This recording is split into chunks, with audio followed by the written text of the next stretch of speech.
Next design అండి. So hands కి అయితే ఫుల్ ఆఫ్ వర్క్ ఈ విధంగా వస్తుంది విత్ జరీ తోటి. సో ఇది వచ్చేసి నెక్ పార్ట్ అన్నమాట. Green colour, leaf green. Next వచ్చేసి వైలెట్ కలర్, వైలెట్ కలర్ అండి. మంచి హాఫ్ పట్టు మెటీరియల్ అన్నమాట.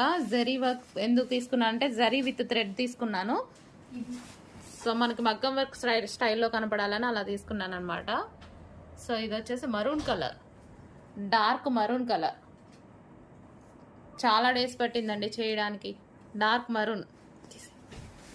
నెక్స్ట్ వచ్చేసి green, bottle green. Bottle green కూడా మంచి డార్క్ బాటిల్ గ్రీన్ తీసుకున్నాను. Dark bottle green. నెక్స్ట్ వచ్చేసి రాయల్ బ్లూ అండి. సో ఇది వచ్చేసి మనకి రాయల్ బ్లూ.